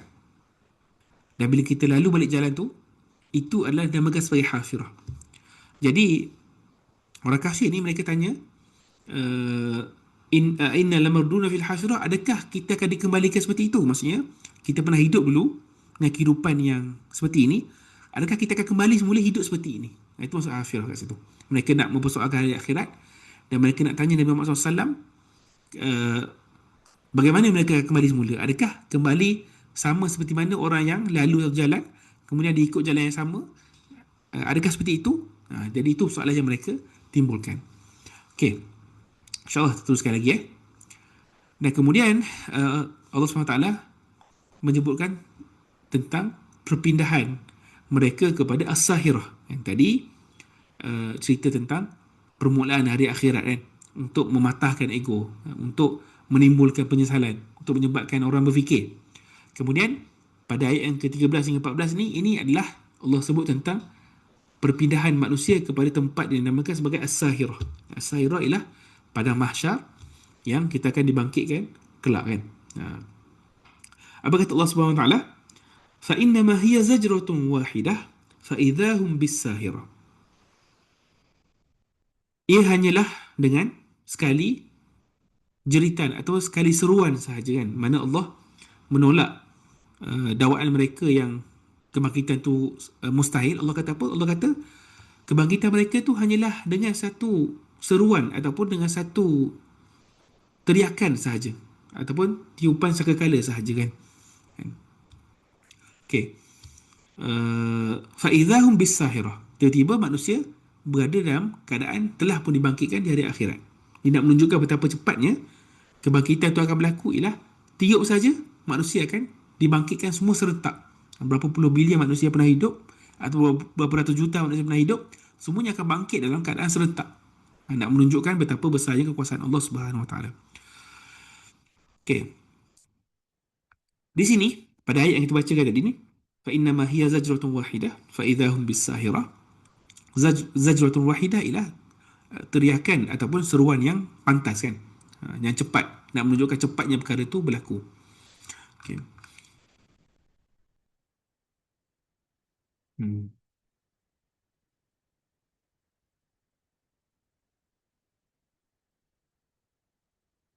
Dan kata Syekh Qutb rahimahullah, kalimah hiya zajratun wahidah ini dipilih untuk menunjukkan cepatnya peristiwa itu berlaku, seperti saya sebutkan tadi lah kan. Okay. Dan apa yang berlaku pada waktu itu adalah manusia akan berada di Sahirah. Sahirah ni apa? Sahirah inilah bumi putih yang rata, yang tidak ada sebarang sempadan, yang mana itu adalah gambaran terhadap hari akhirat di padang mahsyar yang kita akan dibangkitkan nanti. Mana bumi itulah bumi yang rata, yang tidak ada sebarang berbukit, dan dia berwarna putih. Dan perkara ni dikhabarkan kepada kita dalam wahyu atau dalam hadis. Jadi perkara ni ialah perkara yang kita terima melalui hadis. Mana Nabi SAW sebut, mana kita akan dibangkitkan di mahsyar kelak di atas bumi yang rata yang berwarna putih. Okey. Okay.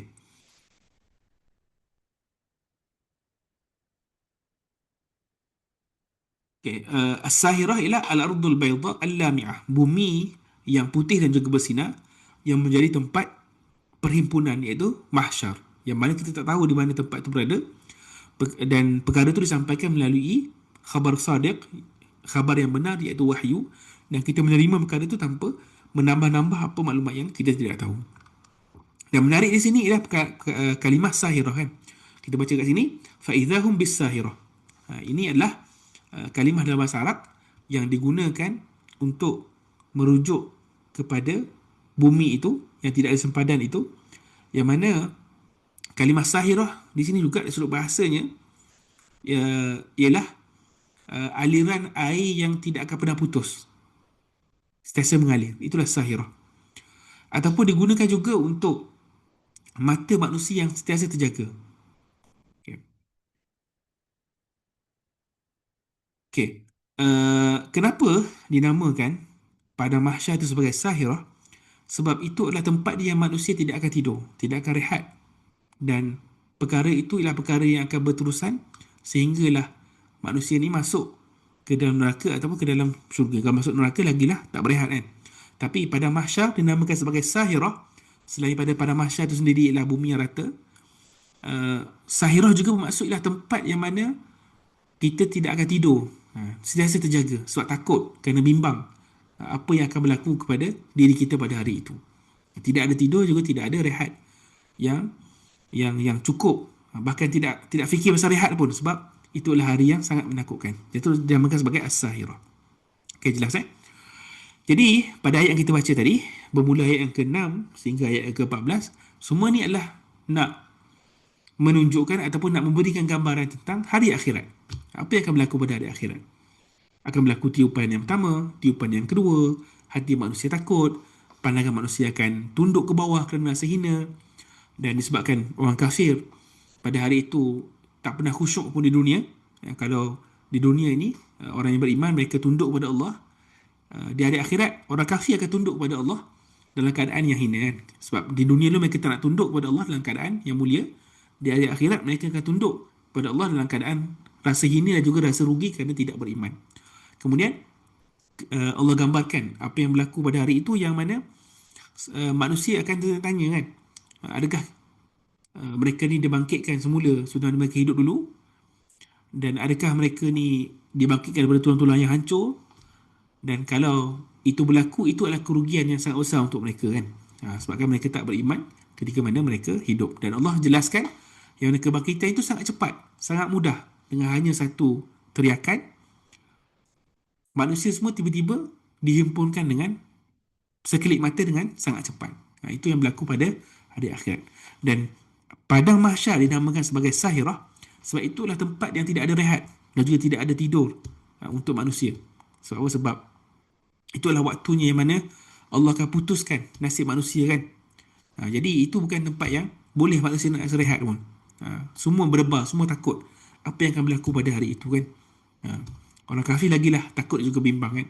Orang yang beriman yang cukup amalan dia, la khaufun alaihim wa lahum yahzanun. Mereka tak rasa takut, tak rasa sedih, tapi tetap juga manusia kan tanya-tanya kan apa perakhiran mereka kan, apa penghujung mereka. Jadi itulah bumi yang mana tidak akan ada sebarang rehat dan juga uh,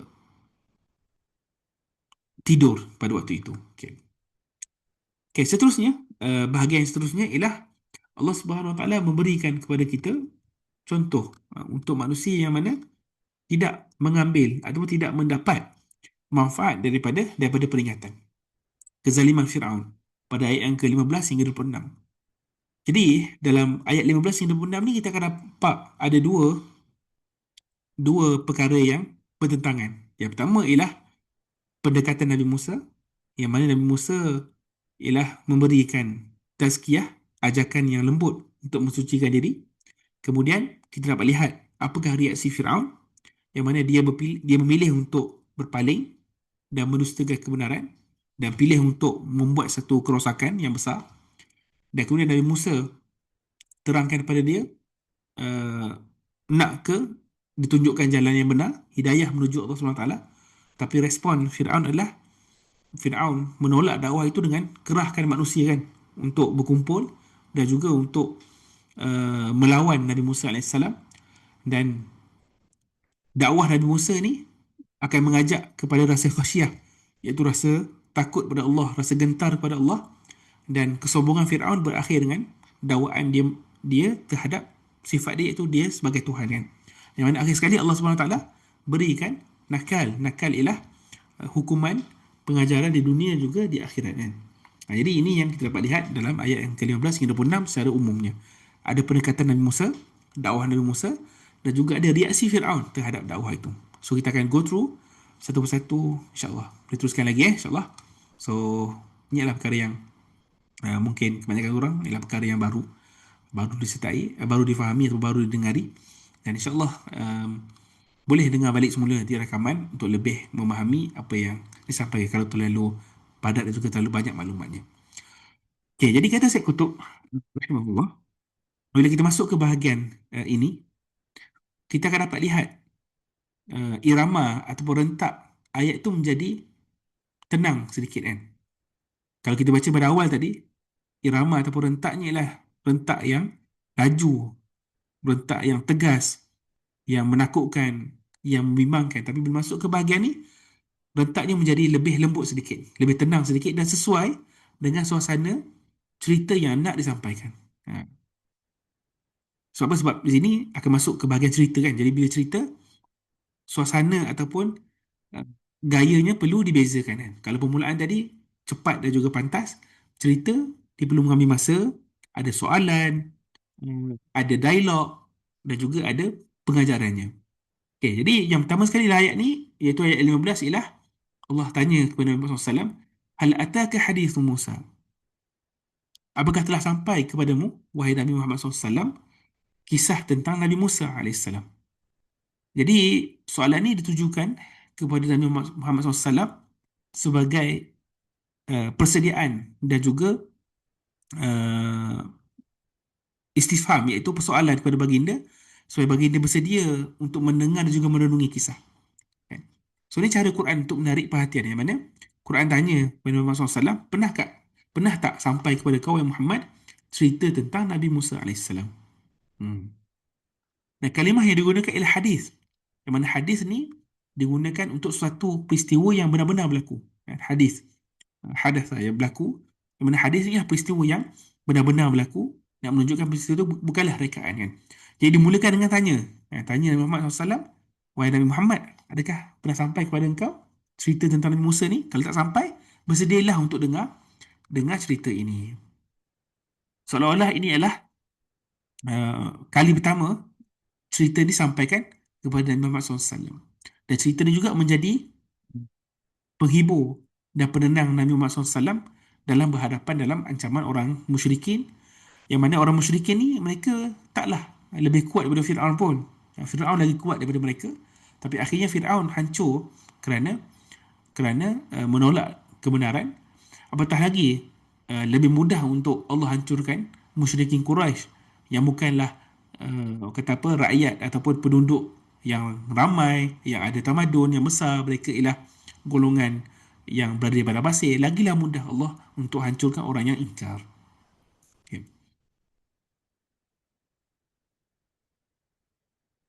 Walaupun topiknya berubah, iaitu bercerita tentang Fir'aun, tapi dia masih lagi meneruskan tema yang sama.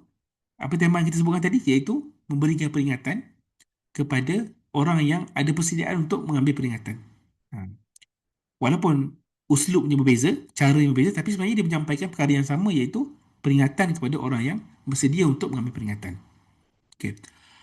Hal ataka hadithu Musa? Pernah tak datang kepada Muhammad SAW kisah atau cerita tentang Nabi Musa? Apa yang berlaku pada waktu itu? إذ ناداه ربه بالوادي المقدس طوى. إذ ناداه ربه بالوادي المقدس طوى. Ketika mana Tuhan pemeliharanya, Rabbnya, menyeru Nabi Musa di lembah suci Tuwa. Ini adalah satu panggilan yang hebat, yang mana Allah sendiri seru hambanya, yang tak mampu digambarkan oleh manusia bagaimanakah seruan itu kan. Betapa hebatnya kedudukan dan juga ketinggian Nabi Musa sehingga Allah berbicara dengan baginda. Dan lembah Tuwa ialah uh, sekarang berada di Mesir, yang mana berada di Gunung Tur Sina kan. Gunung Tur. Sekarang berada di Mesir. Dan itulah tempat yang mana Nabi Musa bermunajat kepada Allah Subhanahu Wa Taala. Okay, jadi di sini Allah seru Nabi Musa alaihissalam, dan apa seruannya? Idhab ila Fir'aun innahu tagha. Pergilah kepada Fir'aun, sesungguhnya dia telah melampaui batas. Jadi di sini Allah Subhanahu Wa Taala menggambarkan kepada kita yang perkara yang tak sepatutnya wujud di muka bumi, yang sepatutnya dilawan dan juga ditegur, adalah sifat suka untuk menimbulkan ataupun membuat kerosakan di muka bumi. Yang mana perkara ni sangatlah besar sehingga Allah utuskan seorang Rasul untuk menghapuskan ataupun menghentikan perbuatan itu. Sampai Allah sendiri yang pilih seorang hamba untuk pergi kepada orang yang zalim. Supaya apa? Supaya dia beringat dan juga supaya dia hentikan kezaliman dia sebelum Allah berikan hukuman di hari akhirat. Idhab ila Fir'aun innahu tagha. tughyan, iaitu perkara yang melampaui batas, ialah perkara yang ditentang oleh semua para anbiya. Para anbiya semuanya diutuskan untuk menentang sifat at-tughyan, iaitu sifat diktator, ya, yang mencengkam ataupun yang menindas masyarakat. Ini adalah tugas para anbiya, iaitu mereka datang untuk melawan dan juga membetulkan dictatorship, kan, tagha, iaitu sifat tughyan, yang mana sifat tughyan adalah perkara yang akan merosakkan kehidupan di muka bumi. Jadi apa yang Allah perintahkan kepada baginda untuk sampaikan kepada Firaun? Bayangkan Nabi Musa AS akan berhadapan dengan seorang pemerintah yang sangat kejam dalam sejarah hidup manusia, kan. Tapi yang Allah perintahkan kepada baginda ialah supaya menyebut kata-kata yang lembut dan juga kata-kata yang boleh membangkitkan kesedaran dalam hati, kan. Apa kata Allah SWT? Faqul hal laka ila an tazakka. Katakan kepada Fir'aun, adakah engkau mahu, wahai Fir'aun, untuk aku tunjukkan cara engkau dapat menyucikan diri daripada kekotoran? Wa ahdiyaka ila rabbika fatakhsha, dan aku memberi petunjuk kepadamu untuk sampai kepada Tuhanmu dan agar engkau rasa gerun dan gentar kepadanya. Jadi ini metod yang Allah berikan kepada Nabi Musa untuk berhadapan dengan Firaun, iaitu dengan cara yang paling lembut dan juga cara yang paling menarik perhatian, kan. Yang mana tawaran baginda ialah, yang pertama ialah tazkiyah, yang kedua ialah hidayah, kan. Tazkiyah adalah untuk membersihkan hati, melembutkan hati, membersihkan diri. Dan ini menggambarkan keadaan Firaun, yang mana Firaun ini ialah bergelumang dalam kekotoran kezaliman dan juga kekotoran kemungkaran. Dan Musa offer diri dia, kan, untuk bantu Firaun ini supaya dapat bersihkan diri daripada segala kekotoran itu. Ini berhadapan dengan orang yang paling zalim, orang yang paling jahat. Bagaimana kalau berhadapan dengan orang yang taklah sejahat Firaun, ada dosa, ada kemungkaran? Adakah kita perlu berkasar? Adakah kita perlu mengecam berlebihan? Kalau Firaun pun Allah suruh bercakap dengan kalimah yang lembut untuk berikan pengajaran, apatah lagi kepada orang lain yang kita kena gunakan bahasa dan juga uslub yang baik untuk sampaikan kebenaran. Okay. Faqul hal laka ila an tazakka. Katakanlah, wahai Musa, mahukah kamu, wahai Firaun, untuk aku tunjukkan cara untuk bersihkan dirimu daripada kekotoran, kezaliman dan juga kemungkaran? Wa ahdiyaka ila rabbika fatakhsha. Adakah dalam diri kamu ni keinginan untuk dapat petunjuk supaya engkau dapat rasa takut kepada Allah? Jadi Musa cuba membangkitkan perasaan itu. Dan kenalah dengan tema surah ni yang kita sebutkan tadi, yang mana inzar ini, iaitu peringatan ini, hanya bermanfaat untuk orang yang ada persediaan untuk menerimanya. Jadi ini adalah usaha Nabi Musa AS untuk cuba membangkitkan keimanan dalam Firaun itu. Yang pertama tazkiyah, yang kedua ialah hidayah. Dan tujuan dia apa? Untuk melahirkan khasyah, iaitu rasa gerun kepada Allah Subhanahu Wa Taala.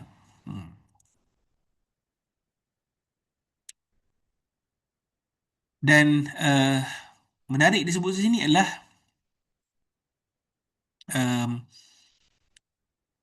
yang at-tazkiyah di sini. Okey, tazkiyah kita kena faham dengan betul juga. Maksud at-tazkiyah di sini ialah tidak terhad pembersihan jiwa tu melalui zikir dan juga ibadat semata-mata.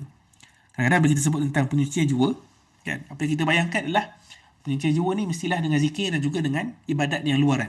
Itu betul sebahagiannya, tetapi penyucian jiwa tidak terhad kepada perkara itu saja.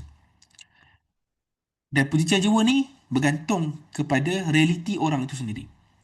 Kalau dalam konteks orang yang seperti Firaun, yang mana dia ialah orang yang zalim, orang yang kejam, orang yang jahat, adakah tazkiyah dia adalah dengan dia berzikir dan juga beribadat? Adakah cukup dengan, contoh dia dah bunuh orang ramai, okey, hari ni aku nak berzikir, aku nak berdoa, aku nak beribadat. Adakah itu tazkiyah untuk dia? Kata Syekh Jasir Audah, itu bukan tazkiyah untuk dia. Tazkiyah untuk dia adalah dengan dia tinggalkan kezaliman itu dan dia memerintah dengan adil ke atas manusia. Sebab kejahatan dia yang paling besar di situ adalah dia menzalimi orang lain. Jadi bila dia menzalimi orang lain, cara untuk dia membersihkan diri dia, mensucikan diri dia lah dengan dia tinggalkan kezaliman itu. Kalau dia pemimpin lah kan.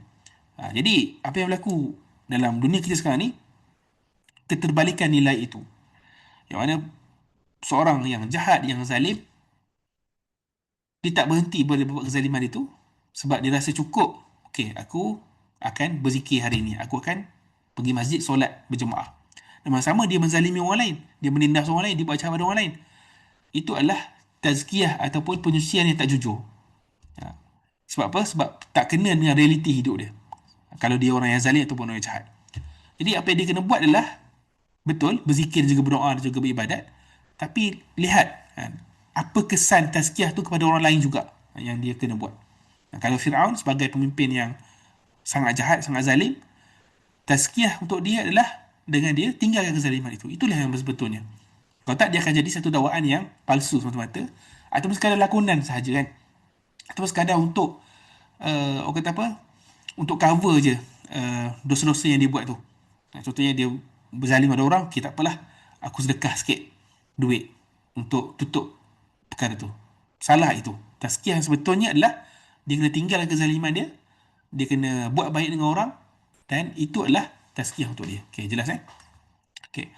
So tazkiyah di sini disebut punca jiwa. Punca jiwa ni tak terhad kepada ibadat, zikir dan juga luaran semata-mata. Dia kena lihat realiti hidup dia macam mana. Apa kezaliman yang dia buat dalam hidup.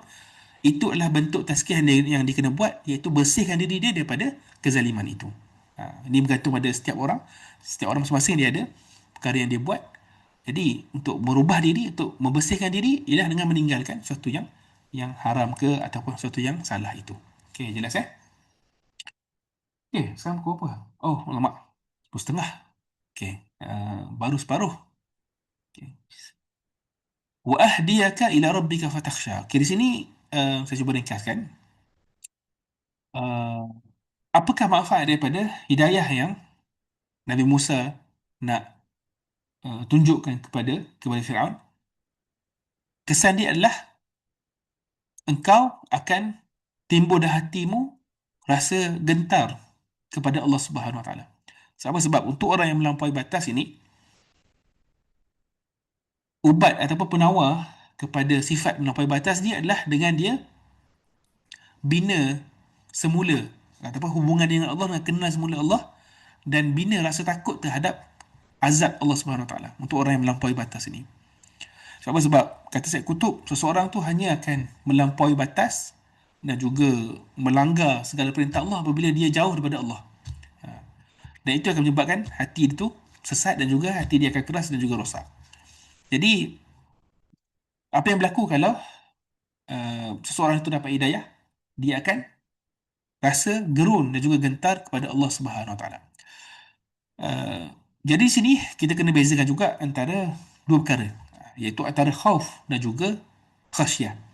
Dan bahasa Melayu kita terjemahkan dua-duanya sebagai takut kan. Ya. Khasyah dan juga khauf, dua-dua adalah perkara ataupun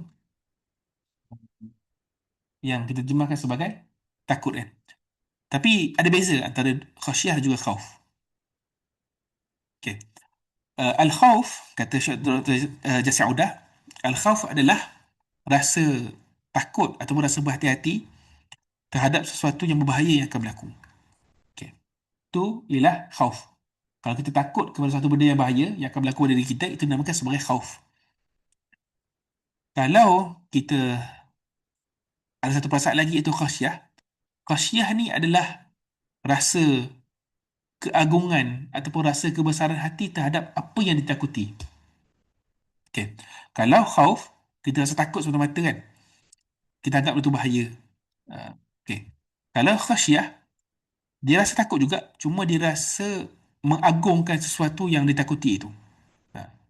Jadi kenapa digunakan dalam ayat ni fatakhsha, iaitu khasyah, bukan khauf, bukan kau akan takut khauf pada Allah, tapi kau akan khasyah, sebab sesuai dengan konteks dia untuk Firaun supaya dapat meninggalkan perbuatan jahat dia, untuk dia rasa keagungan Allah itu. Sebab dia rasa diri dia agung, besar, maka yang dia perlu adalah sifat khasyah. Jadi sebab tu dia gunakan kalimah khasyah. Okay. Dan seterusnya ialah fa'arahul ayatul kubra, dan diperlihatkan kepada Firaun ayatul kubra, iaitu tanda-tanda keagungan ataupun kebesaran Allah melalui mujizat-mujizatnya. Okey. Tapi apa yang berlaku? Ini adalah contoh untuk orang yang mana dia tidak ada persediaan untuk menerima kebaikan.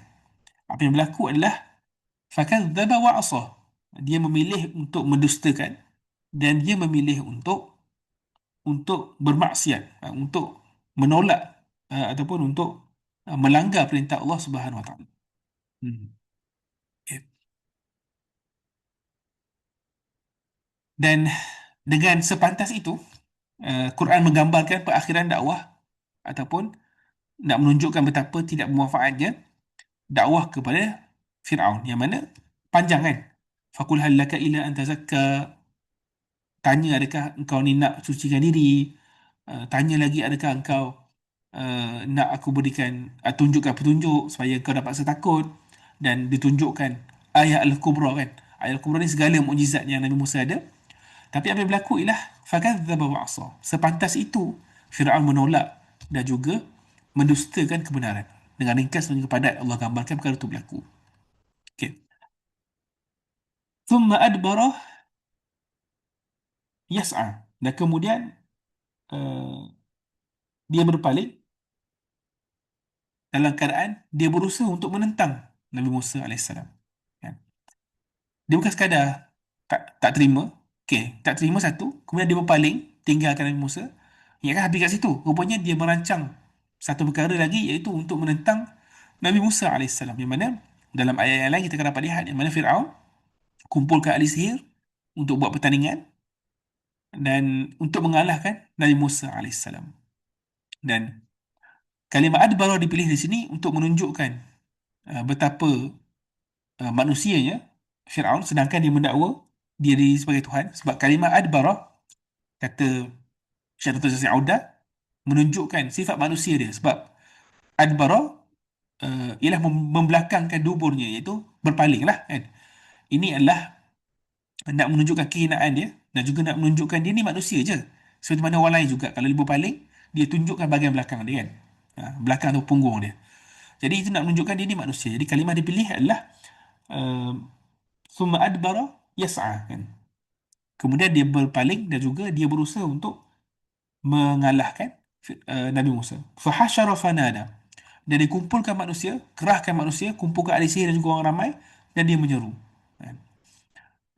Dan di sini kata Syekh Dr. Jasir Audah menunjukkan bagaimana Firaun ni sebenarnya dia memilih uh, cara yang paling berkesan, paling berkuasa untuk menyebarkan propaganda dia, yang mana dia mengutuskan para penyebar juga pengumpul. Sebab zaman dulu untuk kita kumpulkan seseorang kan, kita kena utuskan orang untuk menyeru kan.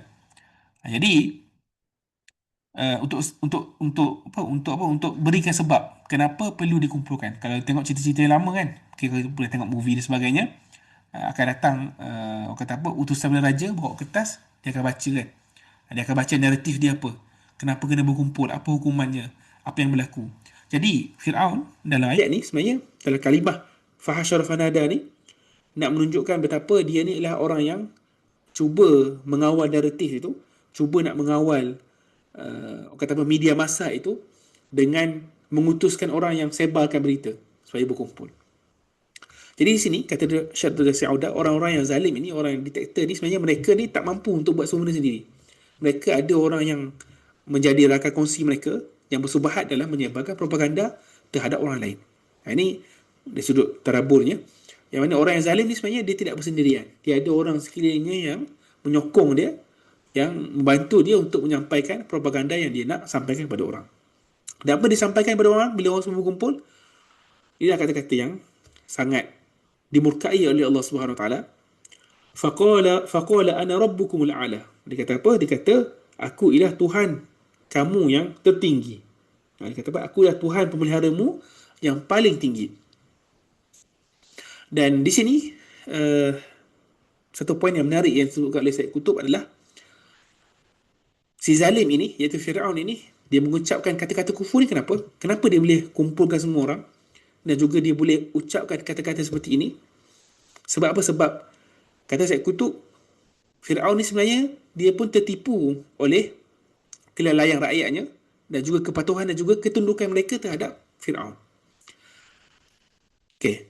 Nak menunjukkan di sini ialah punca kerosakan Firaun ni bukan semata-mata kerana Firaun tu jahat, tetapi oleh kerana rakyatnya sendiri pun ialah orang yang lalai dan juga orang yang tunduk kepada Firaun.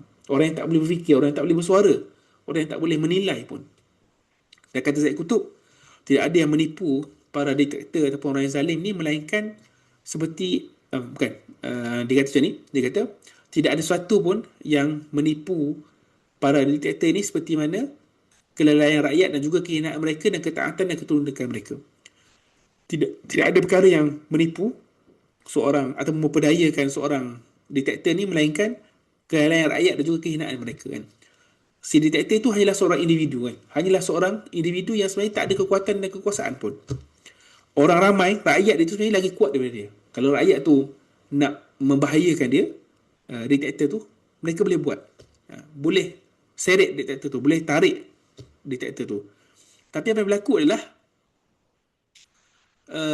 rakyat tu sendiri adalah rakyat yang lemah, rakyat yang tidak ada kepandaian. Jadi itu menyebabkan diktator tu boleh berkuasa. Jadi apabila berlakunya diktator ataupun kezaliman terhadap suatu masyarakat, itu bermaksud masyarakat itu sendiri pun adalah masyarakat yang lemah sebab tak mampu nak berfikir, tak mampu nak bersuara dan tak sedar pun sebenarnya orang yang menindas mereka itu hanyalah seorang saja, iaitu dalam cerita ni, dalam kisah ni Firaun lah. Dan rakyat tu sebenarnya lagi ramai yang boleh membebaskan diri dan juga boleh mencari kemuliaan, tapi mereka sebabkan mereka ni pun lalai, mereka sendiri pun tak sedar tentang hakikat itu, mereka tunduk kepada seorang diktator ataupun seorang pemerintah yang zalim. So ni gambaran bagaimana perosakan tu berlaku kadang-kadang dari dua arah kan. Dua arah iaitu kejahatan pemimpin tu satu ataupun kejahatan orang tu, tapi yang membantunya juga ialah kejahilan ataupun uh, kebodohan orang yang di sekelilingnya. Jadi itu yang akan membantu kezaliman tu akan berlaku. Okay. Okay, saya rasa kita dah agak panjang untuk sesi ni. Memang untuk akan datang ni memang saya kena pendekkan lagi supaya kita boleh habiskan satu sesi je. Ataupun mungkin sebab surah yang awal ni yang panjang, jadi mungkin kita kena pecahkan kepada dua sesi lah kan. Okay, satu lagi ayat yang terakhir ni sebelum kita akhiri separuhnya, sebelum kita tutup ni dengan orang kata apa, dengan topik yang sesuai supaya sambung untuk akan datang. Allah kata apa? فَأَخَذَهُ اللَّهُ نَكَالَ الْآخِرَةِ وَالْأُولَى. Allah membalas dan juga Allah menarik dia ataupun Allah memberikan balasan kepadanya dengan nakal al-akhirah wal-ula, iaitu pembalasan di akhirat dan juga pembalasan di dunia. Kenapa disebutkan pembalasan akhirat dulu? Sebab pembalasan akhirat ni yang lebih berat dan pembalasan dunia ni lah yang lebih mudah, yang lebih ringan. Jadi disebutkan yang berat dulu iaitu di akhirat dan disebutkan yang ringan yang akan berlaku di dunia. Okey. Jadi ini di sini kenapa Allah menyebutkan tentang balasan terhadap Firaun? Ini nak menunjukkan sunnatullah yang akan berlaku secara tetap dalam dunia ini, yang mana orang yang zalim akan dihukum oleh Allah SWT dan hukuman akhirat itu lebih besar juga lebih berat. Dan di dunia ni walaupun hukuman itu datang lambat, hukuman itu akan tetap datang juga sebagai pengajaran kepada orang yang nak mengambil pengajaran. Dan Allah kata apa?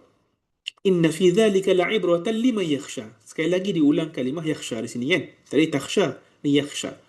Sesungguhnya kisah ini ialah pengajaran untuk orang yang nak membina ataupun nak ada rasa takut kepada Allah Subhanahu Wa Taala. Okay. Jadi di sini kenapa diakhiri dengan ayat ni? Hanya orang yang ada khasyah saja, hanya orang yang ada persediaan sahaja, hanya orang yang sedar sahaja yang akan dapat pengajaran daripada kisah ini. Manakala orang yang tak ada ketakwaan, tidak ada persediaan untuk beriman, dan antara dia dan juga pengajaran kisah tu ada perkara yang menghalang, ataupun antara dia dan juga nasihat tu ada sebarang kekangan, itu akan menyebabkan nasihat itu tidak akan memberikan manfaat. Sebab itulah diakhiri dengan inna fi dzalika la'ibratan liman yakhsha. Kalimah ibrah dalam bahasa Arab digunakan untuk sesuatu yang uh, berpindah dari satu tempat ke satu tempat yang lain. Kan? Dalam bahasa Arab, ibrah ialah perpindahan satu tempat ke satu tempat lain. Jadi kenapa dinamakan pengajaran itu sebagai ibrah? Sebab pengajaran tu daripada kisah tu sebenarnya soalannya dia berpindah daripada kisah tu kepada diri kita kan. Kalau tidak ada halangan yang menghalang pengajaran itu, sebab itu dinamakan sebagai ibrah. Dan juga air mata juga dinamakan sebagai ibrah. Kenapa air mata dinamakan sebagai ibrah? Sebab bila pengajaran tu kena pada hati, ia akan menyebabkan air mata akan mengalir. Itu antara hikmah di sebalik kalimah ibrah tu. So ibrah uh, merentas dari satu tempat ke tempat yang lain. Kenapa pengajaran dinamakan sebagai ibrah? Sebab pengajaran tu datang kepada kita, berpindah kepada kita. Satu lagi ialah sebab pengajaran tu bila menyentuh hati, dia akan mengalirkan air mata. Jadi saya rasa saya nak henti kat sini pada ayat yang ke-26 ni. Di mana kalau ikut pembahagian kita tadi, kita dah sampai kepada uh, bahagian yang ketiga kan. Baru yang kedua, satu dan juga dua. Iaitu ayat 1 hingga 14 dan juga ayat 15 hingga 26. Di mana kita ada bahagian lain lagi. Dalam surah An-Nazi'at ni saya rasa kena dibuat dua sesi yang berbeza supaya tidak terlalu panjang. Dan juga ya untuk memberikan ruang juga untuk kita renung lebih dalam apa yang kita baca. So insyaAllah saya rasa kita akan berhenti di sini. Iaitu pada ayat yang ke-26 dan kita akan sambung pada minggu depan untuk ayat yang ke-27 hingga 33 dan juga dan kalau sempatnya sampai ke penghujungnya lah. So saya rasa memang untuk surah-surah yang uh, An-Naba, An-Nazi'at dan sebagainya memang surah yang panjang. So mungkin akan beberapa siri lah kot untuk satu surah ini. Tapi untuk kata saya akan cuba menegaskan maklumatnya supaya satu surah tu boleh jadi satu sesi saja supaya lebih mudah untuk kita dengar uh, rakamannya nanti dan sebagainya kan. Okay. So sebelum saya akhiri, ada beberapa soalan ataupun pendapat ke hmm, empat cara menolak kan, menentang kan. Tiga metod dakwah. Silakan. Nak tanya suara ke ataupun nak tulis? Saya cuba buka untuk suara sekejap. Kalau nak tanya pun boleh juga nak suara. Kalau nak type pun boleh juga. Saya cuba nak mencari kat mana kan.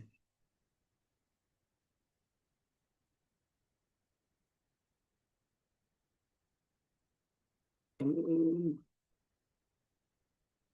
Macam mana nak unmute? Oh, okey. Boleh, Dah boleh ni. type je lah. Saya tak jumpa Ah, pula. Saya nak ni. dah dengar tak Ustaz? Okay, kalau ada soalan pun boleh tanya. Hello, Ustaz dengar? Okay, sebelum saya jawab, saya akhiri recording dulu supaya recording tak terlalu panjang untuk kita muat naik. Okay, jazakumullah khair. Kalau siapa nak stay untuk soalan, boleh tanya. Kalau ada yang nak keluar pun dah boleh keluar insyaAllah. Okay, jazakumullah khair. InsyaAllah kita akan sambung bahagian seterusnya dalam kelas yang akan datang. Dan saya harap saya dapat ringkaskan lagi lah supaya tidak terlalu panjang insyaAllah. Okay, saya akhiri recording dalam kiraan 3, 2, 1.